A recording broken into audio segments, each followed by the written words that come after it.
People station for the Virgin Islands. Good afternoon. It's officially 5 o'clock traffic jam. Just going a little 5 minutes over now. We got to get into Silence Speaks, Secrets Revealed. The Women's Coalition is in the building. You know what time it is, man. I want to say good afternoon to everybody out there. So we're going to go ahead and play. You ladies, you wanted me to just play the show, or you want to introduce yourself first? No, you can play it. This is a good episode, so we want them to hear it. All right, we're going to play this show right now. Hold tight. Of St. Croix presents Silence Speaks, Secrets Revealed, a radio drama about child sexual abuse. It contains subject matter that may be triggering for survivors. Discretion is advised. Abuse can happen in any family, in any socioeconomic, racial, or cultural background. According to research, the risks for child sexual abuse increases in single-family homes and homes with step-parents. 43% of perpetrators are juvenile offenders. Today we meet Milagros Rodriguez and her 7-year-old son. Listen, Beto. Yes, Mommy? I coming. Stay close to the house. Your abuela is in there. Don't leave the yard, you hear? I have to go to work now. This new job wants me there on time. I don't know what's wrong with these people. They want a lot. Abuela cooks some arroz con pollo y habichuelas, and there's plátanos too. Okay? Bye, baby. Listen to me, you hear? Don't leave this yard for nobody. Love you. Bye. Bye, Mommy. I gonna make you flan if you be good. Yay! Love you, Mommy. Hey, Beto, why you so quiet? I bet you want somebody to talk to. What you doing, little dude? Playing with Michael Jackson. You know your chicken, Michael Jackson? That chicken funky then. He's a bad chicken, that's why. Beto, we have chicken too. You want fighting? I don't know. You gotta prove Michael Jackson hard. I don't know. Mommy told me to stay in the yard. Your mother and my mother grew up together. She gonna be alright. Come over here with Michael Jackson. We gonna show you how to deal with him. Okay, let me get him. Beto is just 7 years old. He lives with his mother and grandmother. Beto's father works constantly to support his son, so he rarely sees Beto. They all believe they're doing the best for him. And they are. None of these people are to blame for what will happen to Beto, but none of them will be the same. Child sexual abuse affects not just the child, but the whole family, the whole community. How careful do you think you're being with your child? Thank you for listening to Silence Speaks, Secrets Revealed. If you or someone you know has been sexually abused, please dial 911 in an emergency or call the Women's Coalition at 340-773-9272 to find out how you can end child sexual abuse. Good afternoon. Wow. You guys got some new characters every week. Woo! Yes. I It gets recognize better. one or two It gets better. So welcome everybody to the after show, a live call-in talk show to continue discussing the weekly the episodes of Silence Speaks, Secrets Revealed, a radio drama about child sexual abuse, presented by the Women's Coalition of St. Croix. The stories are fiction based on fact. And I'm your host, Shalene Gums, and today we have with us Dr. Dara Hamilton. Good afternoon. Welcome. Thank you. We're so glad to Thank have you all for having me. We are so glad to have you. Dr. Hamilton, you want to tell us a little bit about yourself, and then we'll get into some questions about the episode and some things that we can look for. Sure. I am a clinical psychologist. I practice here in St. Croix, on St. Croix, in a private practice, and I also teach at UVI. I was raised here. This is home. I went away to school, came back. I've been back about 13 years. I have a son who's 13 years old. All right. Yeah. Awesome. So today we're going to talk about the episode that you just heard. What did you think of it, first of all? I thought, and I just said to you guys before we got started that I listened to the other 2 episodes, and it really made me feel like I want more. And I think that they are very well crafted and kind of allow you to understand where things are going. So in terms of what I think about this episode, I think I can see where it's going. I feel like I can see where it's going, and I'm really interested in seeing the resolution. So I am going to be listening to all the episodes because I want to see how this plays out and what the resolutions are. And that was the point. The whole point was to get everybody to listen to the stories and to be able to move along. So we wanted to talk a little bit about, like you said, you can see where the episode is going. So can you give us an explanation for what grooming is? It's a movementy term, it's a psychological term, but can you explain what grooming is? Yeah, so grooming is the action of preparing someone for a later event. It's almost a manipulation. So a lot of the tactics that the gentleman, or I'm not sure what age the guys who were asking him to come with them to they're teenagers. How old they are, they're just teenagers so that you know, are. they're teenagers. But it sounds like a very typical teenage conversation on one level. In the context of what we're discussing, though, we can read some other things into it. So grooming would be that process of preparing someone to get them in the position where you want them to be in order for something to happen that you want to happen that is not the explicit stated purpose. So while I may be saying, hey, I want you to come with me in order to show you how to fight these chickens, on the other hand, my underlying motive may be something else. So where grooming kind of starts off as a friendship, you know, it kind of looks like a friendship or friendly types of behaviors. The issue with grooming is that there's an underlying motive that is not the friendship or not the thing that is explicitly stated. And so it's really a setup for something else. Right, and that's one of the things that we wanted to talk about today. I mean, and remember, it's a call-in show, 773 FM 3636. Am I right? Yes, absolutely. All right, 773-3636. So, thank you. I'm not coming for your job though. I like what you do. But if you have to call in, or if you've experienced anything like this, or you want to talk about anything like this, you know, give us a call. You know, we'd love to hear from you. But that's one of the things that, you know, we wanted to make sure that people could see, because a lot of people don't see where the grooming starts, because it sounds innocent at the beginning. Exactly. And it comes in a lot of different ways. You know, can you mention some of the ways that it comes, that grooming starts? So grooming can start exactly the way that we heard in the scenario there. It can be, do you want to go do something that's fun or that's in your area of interest? It sounds like these teenagers knew Beto, that they knew him, that they had a relationship with him. Maybe they're already in the neighborhood, so they already know each other to some degree. So maybe grooming had started before, and we're coming in part of the process of grooming. So it can simply be asking more and wanting to know more about the child. Sticking closer to the family than someone would normally do. And so it involves kind of that loss of boundaries along the way. So we know that most people are abused by someone that they know. And so they are more accessible to that child, especially if it's child sexual abuse. They're someone who's more accessible, who's able to have access to that child. So we need to watch the family friends. Absolutely. Absolutely.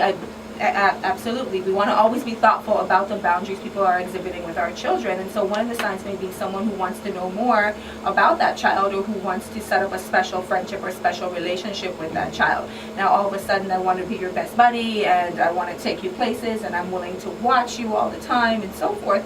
Where on one hand it may be very innocuous and may be helpful to us as parents. So, you know, as a single parent, we might say, yes, I desperately need that help. Thank you for being willing to do that, when it may be their intention to do something else. So grooming is really hard to pick up, and I think that's why we end up kind of kicking ourselves later. Like, how could I have not seen this? Right. You couldn't have seen it because it's really based on these very normal types of behaviors. I'm just trying to establish a friendship with you. I'm just a support to your family. I'm just your relative, you know, and those kinds of things. I'm just interested in helping this child with tutoring, or I'm interested in helping this child with the chickens, or I'm interested in doing that. And we're like, yeah, you know, of course, we need that help, but it's a normal thing.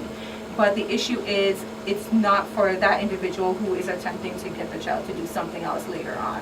Okay. So remember to call in 773 3636. FM. I wasn't going to say that. I was going to say 9272, but that would be the coalition. Okay.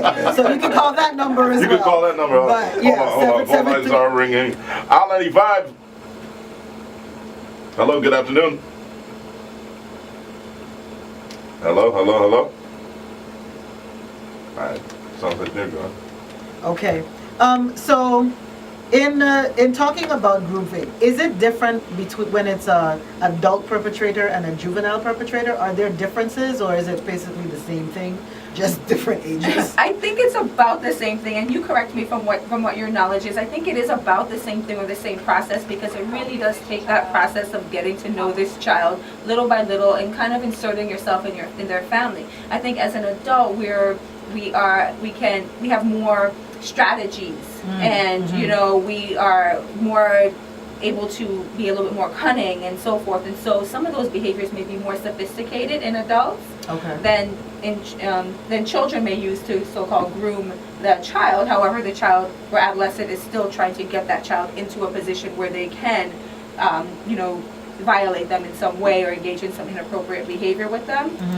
So what an adult might do is really prey on, for example, a child's let's say an adolescent girl or prepubescent girl's need for attention, or need to look pretty, or need to have, you know, feel like an adult, or those kinds of things. They may prey on that, and that's a little bit more sophisticated, I would think, than for a younger child who is trying to groom a younger child. You know, so it may be similar behaviors in terms of trying to create a friendship and develop the opportunity to engage in those types of behaviors that they're intending to. However, the level of sophistication of the behaviors might be different just because of our own cognitive skills, intellectual skills as adults, our reasoning skills and problem-solving skills as adults, and the fact that we are adults. So we have to establish kind of different types of relationships with them in order to do something like that.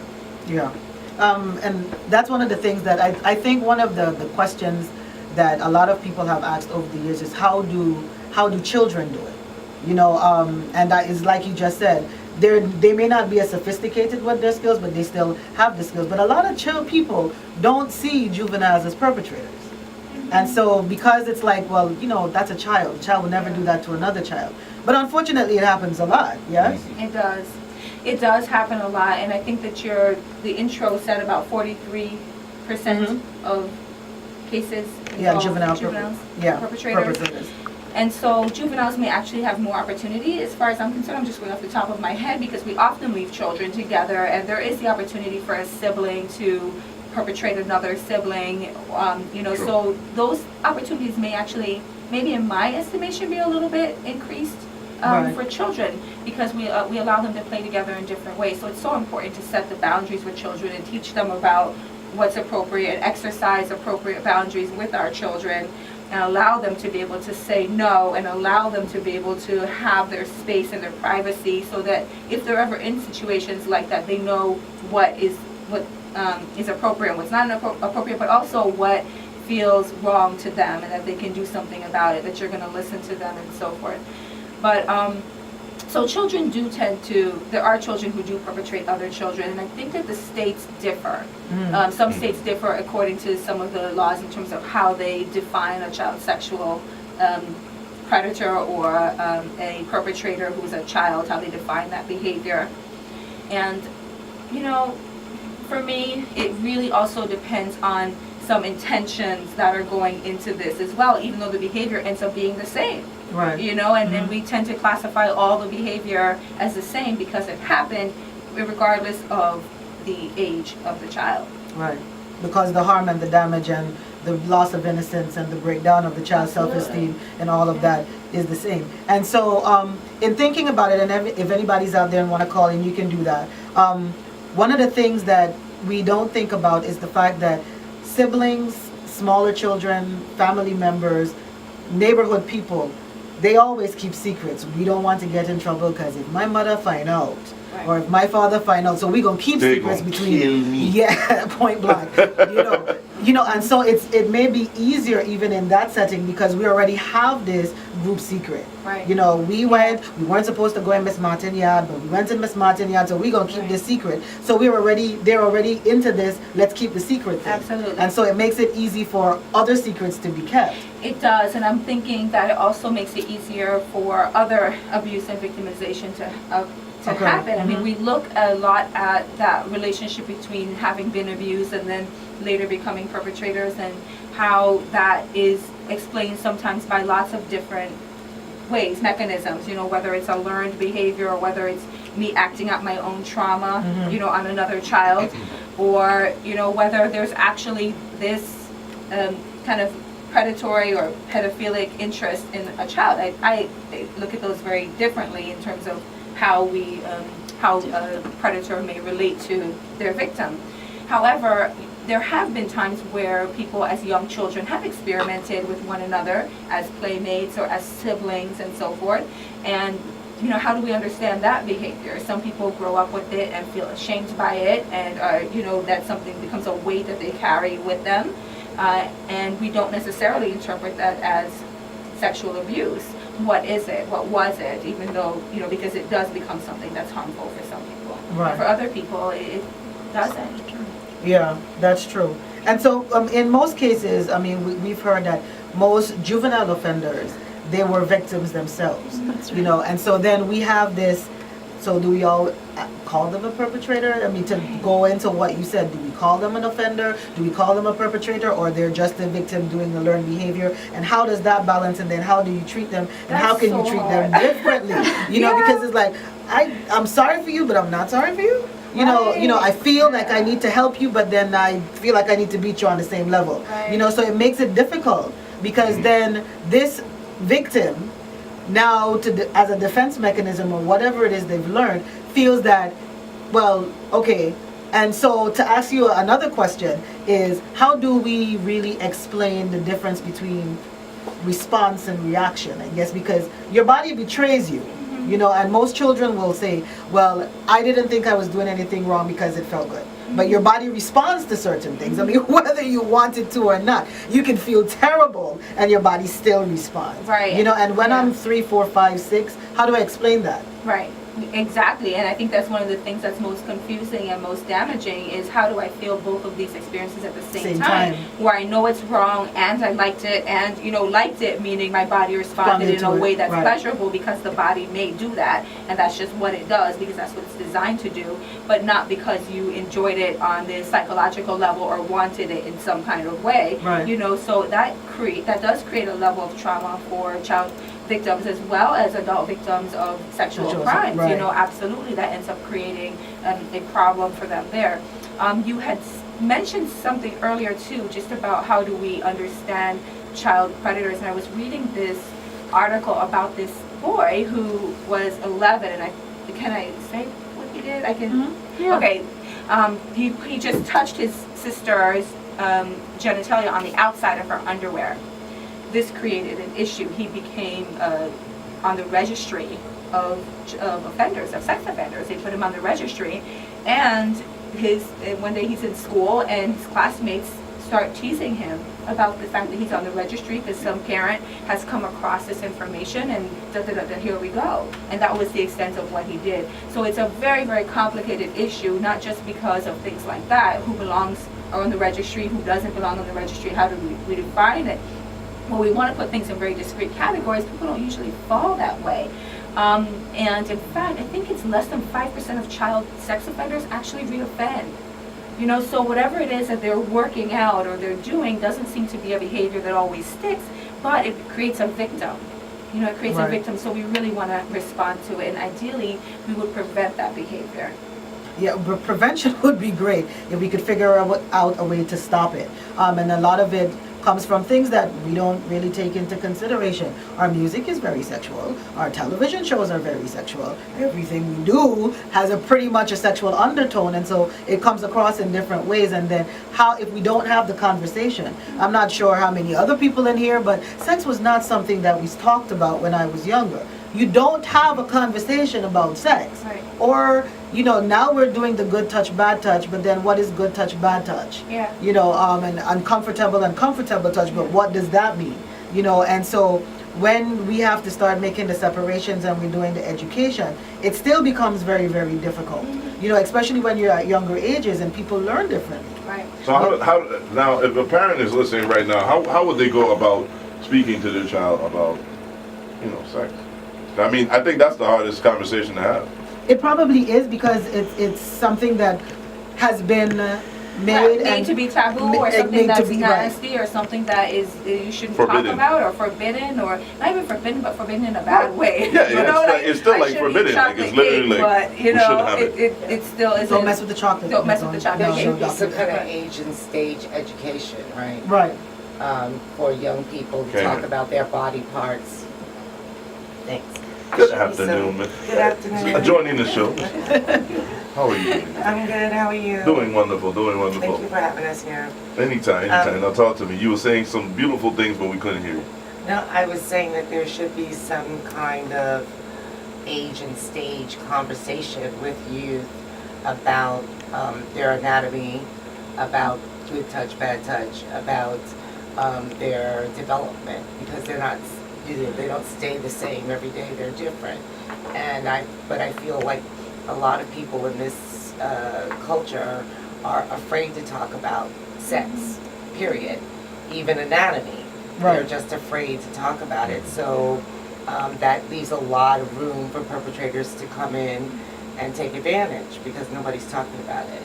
Right. And I also think that where you're 100% right by saying that is that I think people who might be more knowledgeable and older will use that knowledge as, oh, you don't know about sex? I'll teach you. I'll show you. You know what I mean? And that person's not ready for that knowledge. You know what I mean? They're not at that age. So even the curiosity of, I need to know what this is. What's all the ravings about? And then they go to, And they can That's prey all. on that curiosity too. Exactly. And I just want to make sure that we They can use that. differentiate sex and a discussion about sex from sexual abuse, because they're really two different things. And it's fine to do the sex education, but like rape and so forth and sex crimes are not sex. They're sexual abuse or they're sex crimes. So I definitely agree that we need to have these discussions about sex and normalize things and make it something that is normal, because it is normal and healthy. And at the same time, in terms of protecting our children, we need to really look at how we can exercise those boundaries and just be aware of those boundaries with our own children, so that they don't have to experience that lapse in boundary and think that that's okay. And also just be very, very attentive. One of the issues is that we may be a parent who has had a history ourselves of sexual abuse, and it actually makes it harder in many cases to have the conversation, but also to see it when it's happening, or to see someone who's grooming you and grooming your child, because it's so familiar. It's like, oh, it's so familiar, this is normal, I don't understand what's wrong, but something is wrong, but we push it away because it's too painful for us to confront. So if it's something that's too painful for me to confront, I may not see it, even though it's happening right in my household or right in front of my face, or it's something that has happened to me before. And so then that ends up creating more of this cycle that we're talking about. Yeah. And that's the other thing that, when you've been a juvenile, when you've been a child, a victim of sexual assault, even if you do become a juvenile offender of sexual assault, then you can become a victim again of adult sexual assault, because all of it just runs into one. The pain is just very, very familiar, and so you don't know where to stand. And a lot of times we only find out that an adult was a child victim of sexual assault after they've become an adult and they can't function. Right. And so we're really trying to see if we can stop it at the earlier ages and have the conversations, but be comfortable with ourselves, because we're not comfortable with it. We talk about it all the time in the wrong way. We talk about, my child's safety, my child's this and my child's that, but we shy away from the things that actually, like you said, cause us pain. And discomfort. Right. Like I was so Absolutely. happy when my child's classmate, whose father is a doctor, told him all about where babies come from. And I was like, yes, I don't have to do it. Like, he was asking me like all the time about like, where do babies come from and how did it? And I was just like, ask your dad kind of thing. And then he came home from school. It was 3rd grade, and he was like, oh, so-and-so told me. They're still the same class. So-and-so told me. And I was like, wonderful. I don't have to do any of that work. Now we got somebody on the line right now. R95. Thank you. Good afternoon. Good afternoon. Good afternoon. Good afternoon. Thank you for being on the show. what I want you to speak to before you leave, when you talked about groomers, and most people just assume that groomers groom the children or the children groom themselves. I think it's important to speak to the groomers that go after the parents as well. Absolutely. That's how they're able to get to the children. So parents need to understand they just don't start with your children. They start with you. Exactly. And that makes it easier for them to groom your children. So I'll leave that out there and let you finish it. Thanks. Thank you, Clemma. Clemma is absolutely correct. That was the next episode, but okay. So correct. That they do groom the parents, start with the family, and kind of get in with the family that helps them get close to the children. So we've got to pay attention to that too. And I think the best way to do that is to pay attention to whether they are expressing a different interest in our children than we would expect them to do. Like, what exactly is your interest in forming this bond with this child? I mean, some people do want to mentor and so forth, but how closely do they need to mentor? How much information do they really need? What types of activities are they engaged in, so forth? And of course, watch our children's reactions. Absolutely. I'm 95. Good evening. Good evening. Good I evening. want to make a point about those that avoid hearing their friends, family members, a teacher that is giving them signals and they don't want to hear it because of embarrassment. You have to break that quota down. If somebody is looking out for you and saying something that you should take a look at, make sure you do that. The child could be in danger.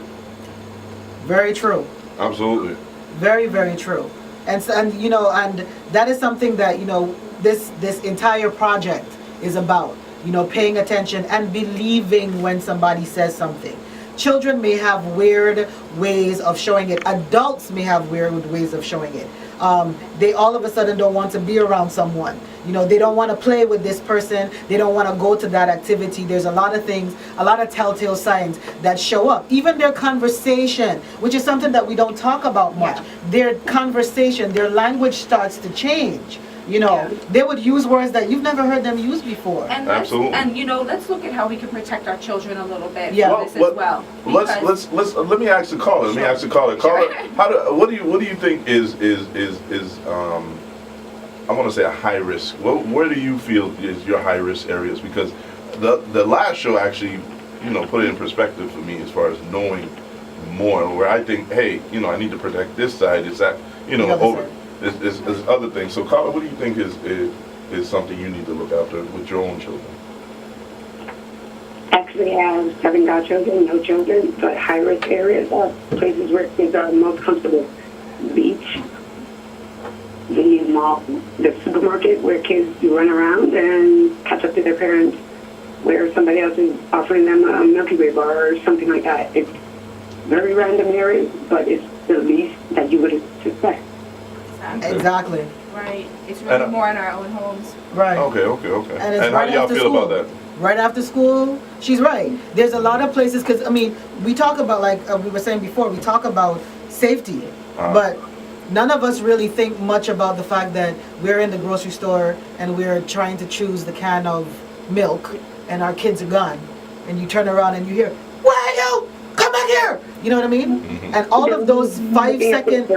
who are in the store, or they didn't get dropped off at their bus stop. Right. How does somebody not notice that? Right. True. Because we stop paying attention to a lot of things. We take a lot of things for granted when it comes to little people. I call them little people, just disclaimer. When it comes to little people, we take a lot of things for granted. We see them bigger than they are in some ways, especially if we got smart kids. Yeah. If we have children that are really intelligent, we tend to leave them on their own a lot more than, paying attention to the little things that should be happening. It's like, okay, so you're gone, I can't see you. But how many times do we do that now? Yeah. And we go back to this is going to sound really, really bad. But we go back to it takes a village, but we don't know who's in the village anymore. Yeah. One of the things that we do we may be able to affect our own children. So, for example, a child who is much more verbal, who is able to tell you about things that will happen, that has happened to them, is less likely to be offended, most likely because they're able to tell. I mean, we're children who have disabilities, who are less able to defend themselves or to talk about things that have happened, More or are more susceptible to all forms of abuse. So being the parent who is available and who is present in their child's life and so forth can sometimes actually discourage people who are predators or who are trying to groom your children because of that relationship that you have with their child. This is going to be a child that's going to tell. This is going to be a parent who's going to notice. This is going to be those kinds of things because you're always available. I was just saying about going to this thing for my son. Oh, I don't want to go, but I'm going to go because I want to be a parent who shows up. Whether I get good information or not, I'm going to go because I have to be the parent who shows up for him. And so that parent who shows up, who allows their child to be able to speak, who allows their child